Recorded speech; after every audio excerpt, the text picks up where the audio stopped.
안녕하세요. 3월 31일 금요일의 블록체인 투데이입니다. 오늘 우리 시장에 전해진 주요 이슈들 함께 확인해 보겠습니다.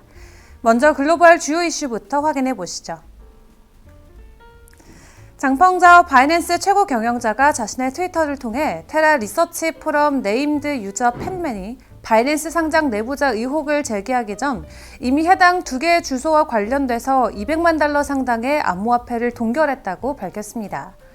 앞서 팬맨은 온체인 데이터로 밀어볼 때 바이낸스 상장 내부자로 의심되는 두 개의 주소는 상장 전 사전 매수를 통해 수백만 달러의 차익을 챙긴 것으로 추정된다며 내부자 거래는 개인 투자자들에게 특히 치명적이고 누군가 사전 통보를 악용해서 차익을 챙겨간다면 원래 20% 상승했을 코인이 10%밖에 상승하지 못한다고 지적한 바 있습니다. 암호화폐 거래소 제미니가 암호화폐 파생 상품 거래소 출범을 준비하고 있습니다. 해당 거래소는 무기한 선물 거래 등을 제공할 예정인 것으로 알려졌는데요. 외신은 제미니가 그간 시장 조성자를 찾기 위해 여러 트레이딩 기업들과 접촉해 왔다면서 FTX 붕괴에 이어 바이낸스 규제 이슈가 불거진 지금 이 거래소가 정식 출범한다면 국제 파생 상품 거래 시장에서 상당한 점유율을 차지할 수 있을 것으로 보인다고 설명했습니다. 다음으로 국내 주요 이슈 확인해 보겠습니다. 테라폼레스 공동창업자인 신현성 전 차이코퍼레이션 총괄대표가 두 번째 구속 전 피의자 신문을 받기 위해 법원에 출석했습니다. 신 전 대표는 테라 루나 폭락 피해자들에게 하고 싶은 말이 없느냐는 취재진의 질문에서 나중에 말씀드리겠다고 답했는데요. 또 티몬 결제수단 채택 청탁 협의를 인정하느냐, 테라 루나 폭락 가능성을 알고도 발행한 게 맞느냐, 또 권도영 테라폼레스 대표가 해외 출국한 뒤 연락한 적이 있느냐는 취재진의 질문에는 묵묵부답으로 일관했습니다.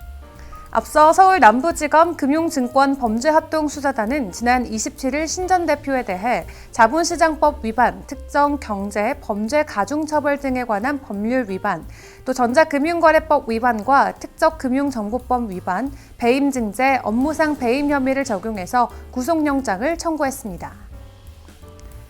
금융위원회 산하 금융정보분석원이 5대 원화마켓 거래소를 대상으로 한 현장 검사에서 나온 주요 지적 사례를 공개하고 엄중 제재를 예고했습니다.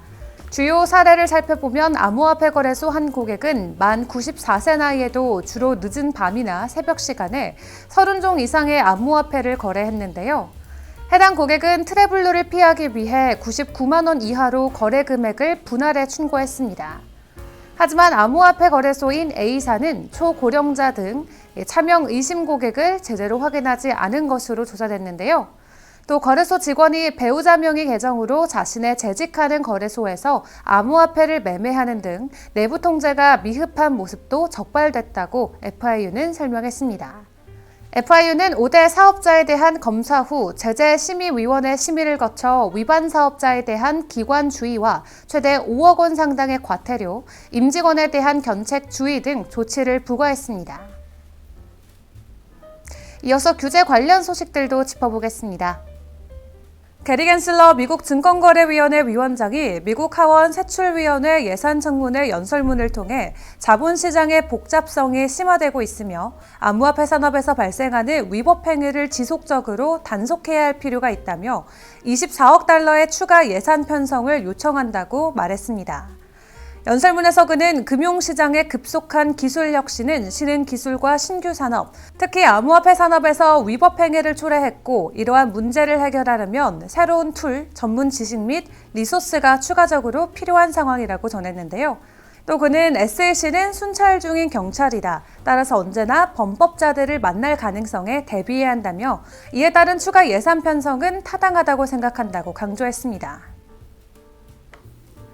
갠슬러 미국 증권거래위원회 위원장이 하원 세출위원회 청문회에 출석해 암호화폐 시장은 규정 위반이 만연한 와일드 웨스트와 같다고 말했습니다.